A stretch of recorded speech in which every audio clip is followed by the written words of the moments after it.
Naquela tarde soalheira de primavera em Lisboa, Lucas avistou o homem cego sentado sozinho a uma mesa do café na Praça do Comércio e sentiu o coração apertar com uma mistura de desespero e cálculo frio. Com as dívidas a acumularem-se como nuvens de tempestade sobre a sua cabeça, ele ajustou o casaco gasto e aproximou-se com o sorriso mais amigável que conseguiu forjar, pronto para oferecer ajuda que esconderia as suas verdadeiras intenções.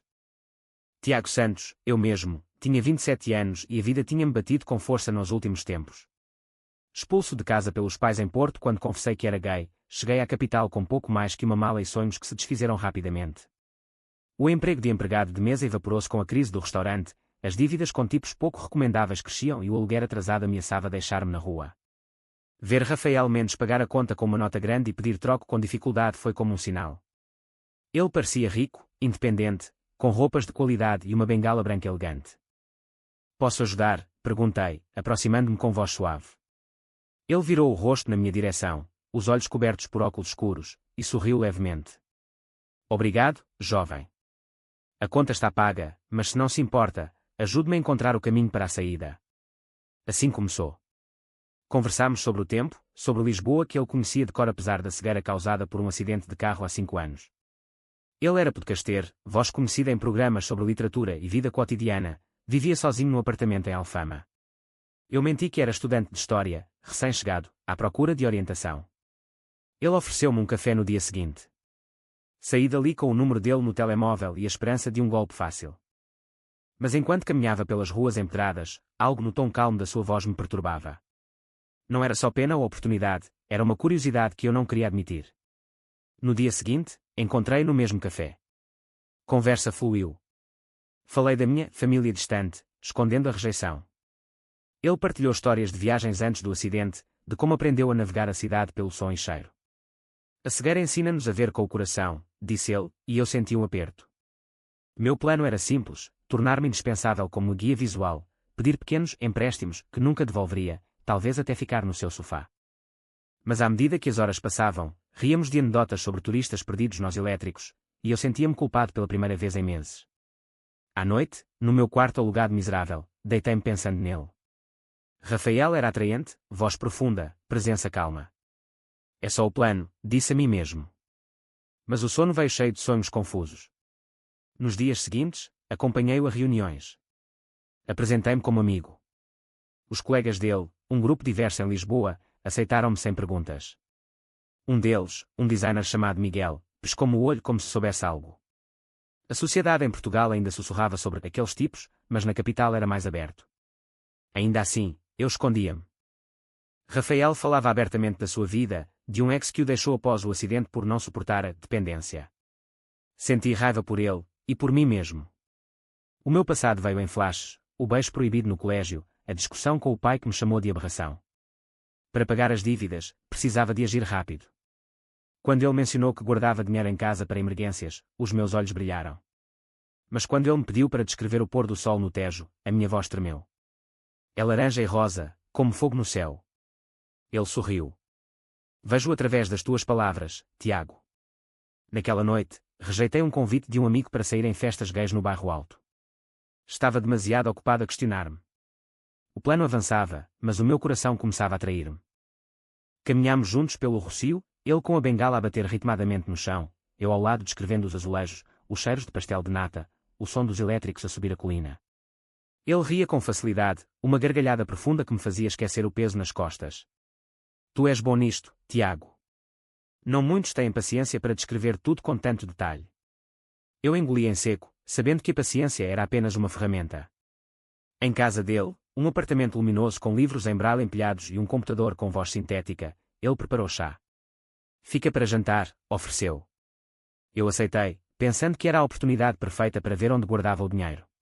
Mas a noite passou em conversa sobre livros, sobre sonhos adiados, sobre o medo de ser diferente numa terra onde a família ainda pesava tanto. Quando saí, já era tarde, e o plano parecia menos urgente. Os dias transformaram-se em semanas. Acompanhei-o ao mercado da Ribeira, descrevi os peixes frescos, as cores dos legumes, o riso das vendedoras. Ele comprava para 2, como se soubesse que eu precisava. Eu aceitava, dizendo a mim mesmo que era parte do jogo. Mas quando ele me pediu para ler um e-mail importante, a voz dele tremia ligeiramente, revelando uma vulnerabilidade que me tocou.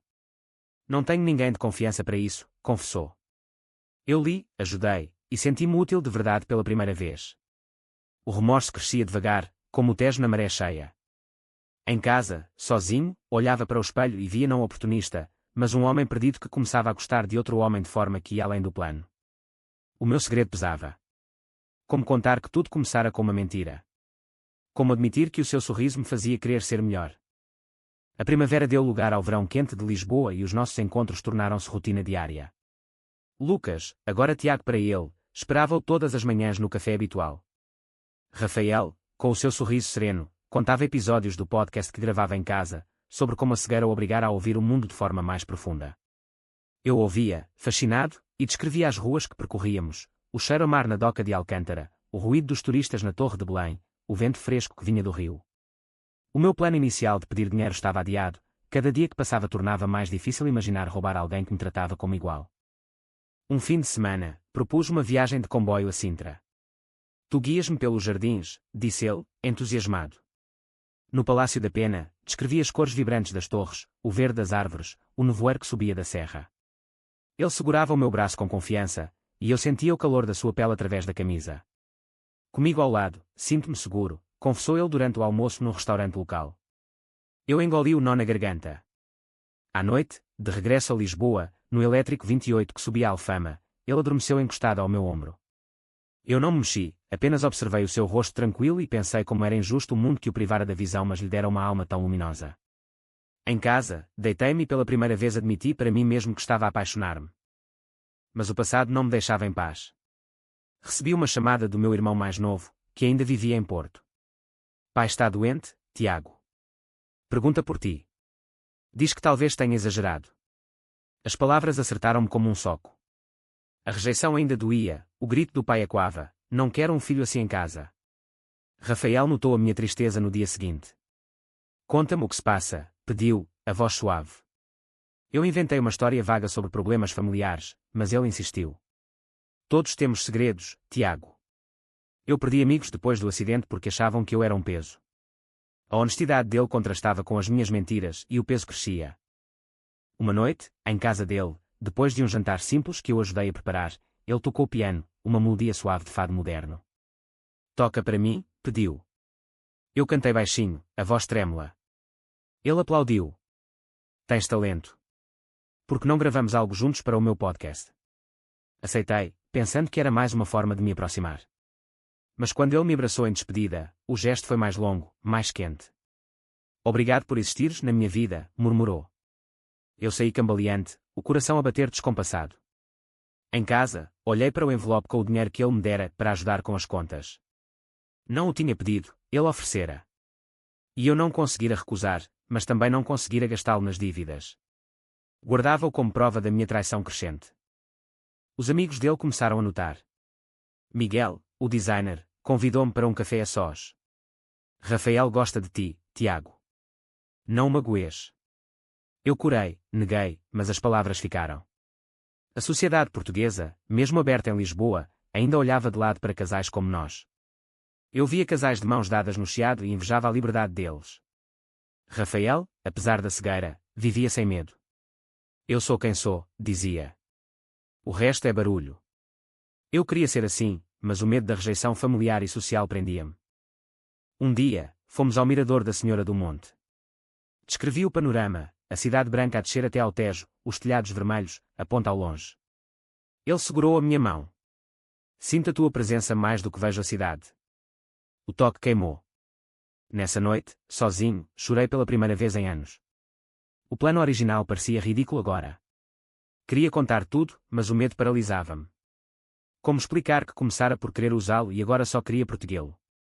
O verão aqueceu e as festas de Lisboa encheram as ruas. Rafael convidou-me para o Festival de Santo António. Caminhámos pelas ruas decoradas com fitas coloridas, o cheiro a sardinha assada no ar.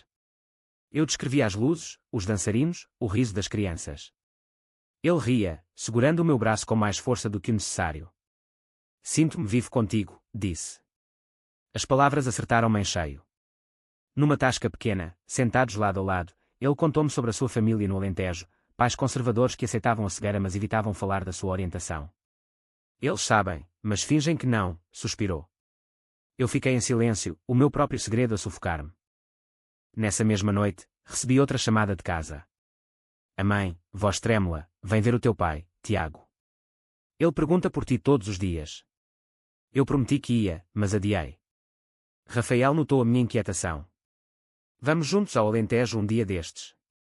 Eu mostro-te a minha terra. Aceitei, sem saber que isso traria o confronto inevitável. No fim de semana seguinte, apanhámos o comboio para Évora. A paisagem plana, os campos dourados. Eu descrevia tudo, ele ouvia atento. Em casa dos pais dele, uma quinta antiga, o ar estava carregado de tensão educada. A mãe serviu sopa, o pai falou de colheitas. Rafael apresentou-me como amigo querido. O pai olhou-me de lado, mas nada disse. À noite, no quarto de hóspedes, Rafael veio falar comigo. Eles não aceitam facilmente, mas estão a tentar. Eu contei-lhe então parte da verdade, a rejeição da minha família. Ele abraçou-me. Não estás sozinho. O abraço durou demasiado, o coração acelerado. No regresso a Lisboa, no comboio, ele adormeceu novamente no meu ombro. Eu acariciei-lhe o cabelo devagar, o primeiro gesto de carinho verdadeiro. Em casa, o envelope com dinheiro ainda intocado queimava na gaveta. As dívidas pressionavam, mas eu não conseguia tocar nele. Os dias seguintes trouxeram mais proximidade. Fomos a Cascais, caminhámos na praia. Eu descrevi as ondas, o azul profundo. Ele tirou os sapatos, sentiu a areia. Contigo, o mundo ganha cor novamente. As palavras foram o gatilho. Nessa noite, em Alfama, depois de um concerto de fado, ele beijou-me pela primeira vez. Foi suave, hesitante, cheio de ternura. Eu correspondi, o corpo inteiro a tremer. Não mereço isto, pensei. Mas o beijo selou algo irreversível. O outono chegou com chuvas suaves e o nosso relacionamento aprofundou-se. Lucas, agora abertamente apaixonado, passava quase todas as noites em casa de Rafael. Descrevia filmes, lia livros, cozinhava pratos simples. Rafael gravava episódios do podcast comigo ao lado, a minha voz como convidado anónimo. Os ouvintes adoravam. Mas o segredo pesava. Um dia, Miguel confrontou-me novamente. Se o amas, conta a verdade. Eu prometi que faria. A crise veio quando o meu irmão apareceu em Lisboa sem aviso. Pai piorou. Vem para casa. Eu levei-o a conhecer Rafael, apresentando-o como amigo. O irmão notou a intimidade, franziu o sobrolho. Isto é o que eu penso que é. Eu neguei, com medo. Rafael sentiu a tensão, mas nada disse. Na noite seguinte, sozinho com Rafael, confessei parte. A família não aceitava a minha orientação. Ele consolou-me, mas eu sabia que precisava de contar tudo. A oportunidade de agir surgiu quando Rafael me pediu para ir ao banco por ele. Tinha uma quantia grande em numerário para uma reparação em casa. O envelope estava ali, fácil. Eu olhei, a mão tremeu. Peguei, mas não consegui. Devolvi, saí correndo. Em casa, chorei. O plano original destruído pelo amor que crescera. Mas o medo de perder tudo paralisava-me. A família de Rafael telefonou, convidando para o Natal no Alentejo. Eu aceitei, mas o irmão ligou novamente, vem ou nunca mais falamos. O conflito interno explodiu. Numa noite chuvosa, Rafael perguntou diretamente, o que escondes, Tiago? Eu fugi, dizendo que precisava de ar. Caminhei pela baixa molhada, o coração em pedaços. O confronto chegou no Alentejo, na véspera de Natal. A casa cheia de familiares. Rafael apresentou-me abertamente como companheiro. O pai dele franziu o sobrolho, a mãe calou-se. O meu irmão apareceu de surpresa, trazido pela mãe. Isto é o que tu és agora, gritou ele. O caos instalou-se. Rafael defendeu-me, a voz firme apesar da cegueira. Ele é um homem bom. Mas eu, esmagado pela culpa, confessei tudo, como começara por querer explorá-lo, as mentiras, o dinheiro que nunca pedira mas que guardara intocado. O silêncio foi ensurdecedor. Rafael empalideceu. Tudo começou assim. Eu chorei, pedi perdão. Ele levantou-se, bengala na mão. Preciso de tempo. Saí para a noite fria do Alentejo, o coração despedaçado. O pai dele aproximou-se. O meu filho merece melhor. Voltei para Lisboa de autocarro, sozinho. Os dias seguintes foram um inferno. As dívidas cobradas, o aluguer perdido, eu dormia num sofá de amigo. Rafael não atendia às chamadas. Mas o amor não morre fácil. Uma semana depois, ele ligou. Vem cá. Fui. Ele estava sentado no sofá, óculos na mão. Ouvi a tua voz no podcast que gravei sozinho. Senti falta. Eu ajoelhei-me, contei tudo novamente, as lágrimas. Comecei mal, mas apaixonei-me de verdade. Mudaste-me. Ele tocou-me o rosto. Eu também mudei. Aprendi a confiar novamente. Abraçámo-nos, o beijo salgado de lágrimas. O inverno passou e a primavera regressou a Lisboa. Tiago e Rafael reconstruíram tudo sobre a verdade. Eu arranjei emprego honesto numa livraria, paguei as dívidas com trabalho duro. Rafael gravava episódios sobre resiliência e amor, mencionando-me discretamente. Visitámos a família dele novamente, o pai, mais calmo, apertou-me a mão. O meu irmão, após conversas longas, começou a aceitar. Talvez eu estivesse errado, disse. Caminhávamos agora de mãos dadas pelas ruas de Lisboa sem medo. No Mirador da Graça, ao pôr do sol, Rafael disse, vejo o mundo através de ti, e é bonito.